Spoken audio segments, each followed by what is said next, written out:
Leitura em áudios do livro Uma Vida de Obediência, 7 Disciplinas para a Vida do Cristão, de Elizabeth Elliot, pela Fiel Editora, continuação do capítulo 9. Isso está muito longe da velha lei da igualdade de direitos de olho por olho. No entanto, estranhamente, hoje, quando a igualdade é o suposto ideal, muitas vezes há discriminação inversa, onde é dada uma vantagem injusta àqueles que antes estavam em desvantagem. Por exemplo, os criminosos, os pobres, os grupos étnicos ou as mulheres. Nos tempos do Antigo Testamento, dizia-se aos israelitas que ser parcial ou favorecer os pobres era uma perversão da justiça, tanto quanto era subserviência aos grandes. Não farás injustiça no juízo, com justiça julgarás o teu próximo. Eu sou o Senhor. Eu sou o Senhor. Isso já era motivo suficiente para o povo de Israel. Temos ainda mais razão, tendo visto a glória de Deus no rosto de Jesus Cristo, que se tornou o Filho do Homem. Ao nos lembrarmos dele, honramos todos os homens. Aqueles a quem nos é especificamente ordenado honrar por terem sido colocados sobre nós são autoridades civis, pais, professores, mestres e presbíteros. Os presbíteros são dignos de uma dupla honra ou de dobrados honorários. Aqueles que sofrem por nós e trabalham para nós merecem honra.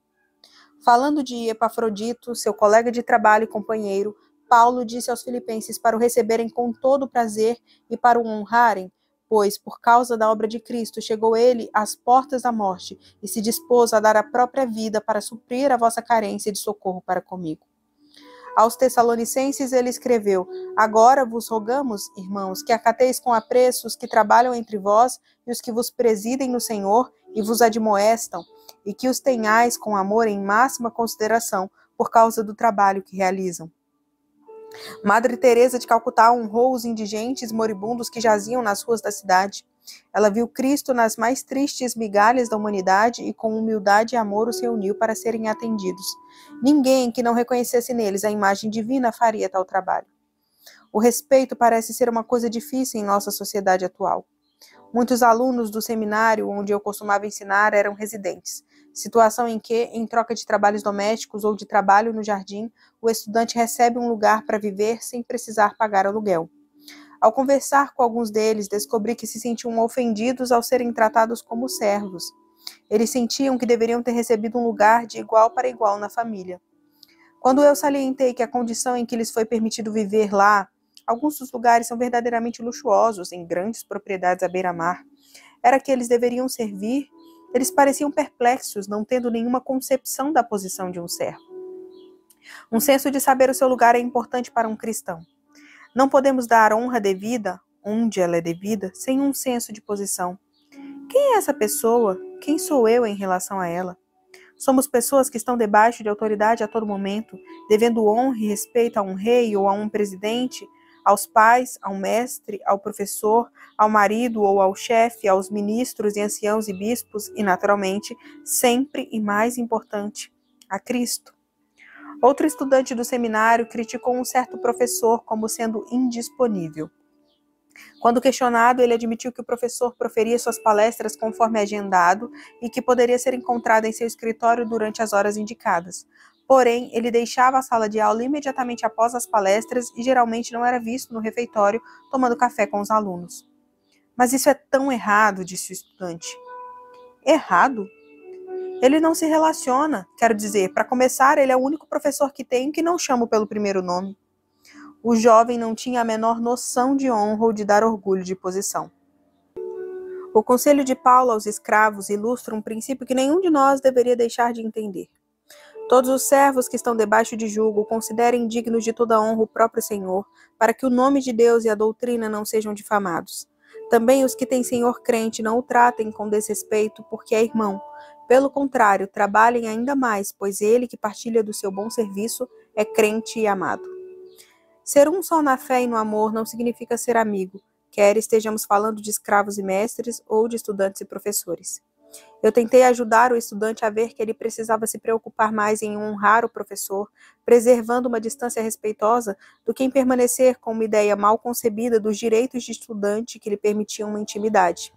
Ele tinha o direito a ser ensinado, o qual, como qualquer outro, tem suas limitações. O direito de ser um estudante não é o direito de ser um amigo. Se ele se tornar o amigo do professor, isso seria um privilégio. Honrar aqueles que são nossos superiores legítimos em virtude de ocupar cargos de autoridade sobre nós toma a forma de obediência. O servo não é maior que seu senhor, o aluno não é maior do que o seu professor, a criança não é maior do que seus pais. Em cada caso, quando a obediência é oferecida primeiro a Cristo, a obediência ao superior humano se tornará muito mais fácil. O padrão de serviço também deve ser amplamente melhorado. Quanto a vocês, servos, obedeçam a seus senhores aqui na terra com temor e tremor, com sinceridade de coração, como a Cristo, não servindo apenas quando estão sendo vigiados, somente para agradar pessoas, mas como servos de Cristo, fazendo de coração a vontade de Deus. Sirvam de boa vontade, como se estivessem trabalhando para o Senhor e não para pessoas, sabendo que cada um, se fizer alguma coisa boa, receberá isso outra vez do Senhor, seja servo, seja livre. Efésios 6, versículos 5 a 8. Gert Berhana, em seu apelo Mulheres, sejam mulheres, uma palestra dada muito antes do início do movimento de libertação das mulheres, pergunta às mulheres que odeiam um trabalho doméstico se elas estariam dispostas a passar uma camisa ou a cozinhar uma refeição para Jesus. Tornar qualquer tipo de serviço, não importa o quanto seja doméstico, em uma oferta a Jesus, lança uma luz totalmente nova sobre aquela atividade. A submissão de uma esposa a seu marido é a forma apropriada de honra que ela lhe paga.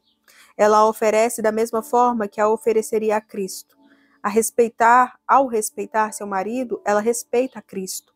Isto é, respeita quem ele é em Cristo. Argumenta-se frequentemente que ela não lhe deve nada se ele não estiver cumprindo a ordem especial dada aos maridos, amem suas esposas.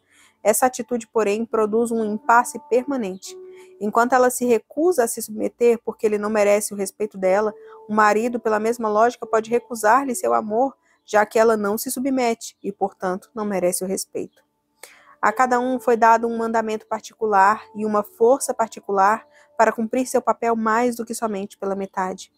No caso da esposa, sua força é o que Pedro chama de incorruptível trajo de um espírito manso e tranquilo. Não há cálculo para o poder de tal submissão. É até mesmo possível que um marido descrente seja conquistado sem uma palavra dita quando vê o comportamento honesto e cheio de temor da sua esposa. É possível pagar honras, como pedágios ou impostos, a um homem cruel e descrente? É possível fazê-lo mesmo se tudo na esposa recua em relação à injustiça ou ao ódio de seu marido? E se ela teme o sofrimento ou outras consequências assustadoras?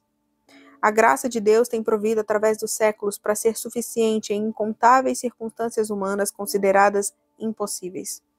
Ela pode, através dessa graça, prestar-lhe honra e respeito como ao Senhor, certa de que, embora seja imerecido e aparentemente se perderá no marido, a honra e o respeito não se perdem em Jesus. E Cristo pode atrair o marido à fé por causa do comportamento reverente dela. A fé e não o medo deve governá-la. Dê uma chance a Deus. Eu daria. Para aqueles que estão em autoridade, a honra toma uma forma diferente daquela prestada aos que estão sob a autoridade. É necessário uma humildade ainda maior, como a de Cristo, que apesar de rico, além de tudo que se pode contar, para o bem dos pobres pecadores tornou-se pobre. Ele aniquilou a si mesmo e desceu à morte por nós. Maridos, amai vossa mulher como também Cristo amou a igreja. Que missão! Que honra! Para ele, de amá-la tanto, para ela, de ser tão amada. O marido deve honrar o corpo da esposa especificamente porque ele é mais fraco e porque eles são herdeiros juntos. Ambos compartilham a graça da vida. Assim, honra significa não apenas respeito pela superioridade, mas reverência debaixo de Deus pelo inferior, o que significa o que está colocado abaixo. Aqui não há lugar para a tirania, não há nada de intimidação, domínio, imposição. É uma humildade graciosa que honra o mais fraco. Voltando ao casamento do príncipe, ninguém fica surpreso ao ver o entusiasmo das multidões que aplaudem. É claro que eles vão aplaudir.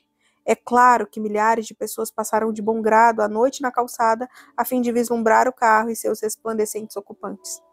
Mas quando o próprio príncipe retribui a honra com um sorriso gracioso, aqueles que estão por perto, que se sentem seguros de que é para eles, ficam surpresos de alegria e seus corações estão cheios de orgulho humilde.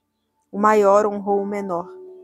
Não é apenas uma obrigação real, nobre obrigação. Ela é ordenada por Deus.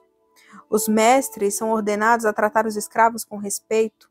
E vós, senhores, de igual modo procedei para com eles, deixando as ameaças, sabendo que o Senhor, tanto deles como vosso, está nos céus, e que para com ele não há acepção de pessoas. Honra especial é devida aos fracos, que assim como os escravos não estão em posições de poder. Viúvas que não tiveram filhos ou netos receberão status especial ou honra.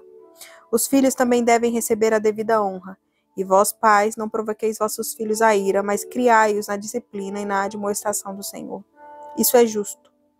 Os direitos dos filhos incluem serem cuidados física, espiritual e mentalmente, mas certamente não incluem o direito de serem ouvidos em assuntos sobre os quais nada sabem ou de serem tratados como iguais aos pais e professores. Conceder-lhes esse direito é enganá-los. É uma desonra, pois os priva de liberdade, a liberdade de serem filhos, e de justiça, o tratamento justo dos filhos. Honrá-los, portanto, é conceder-lhes quaisquer privilégios e responsabilidades que sejam justos e que possam ser exercidos adequadamente. Nosso grande modelo disso, como em todos os outros aspectos da vida disciplinada, é Jesus. A honra foi seu próprio modo de existência. Pouco antes de ser crucificado, ele orou a seu Pai, referindo-se à conclusão de tudo que o Pai lhe havia dado para fazer, como sendo a forma pela qual ele, Cristo, o havia honrado. Ele pediu ao Pai para honrá-lo também na presença do próprio Pai, e ele fala sobre crentes que o honraram. Embora Jesus realmente tenha usado a palavra honra ao se referir a 3 maneiras pelas quais ela se deu, ele honrando seu Pai, o Pai o honrando e os crentes honrando Jesus, há também uma 4ª maneira: Jesus honrando os crentes.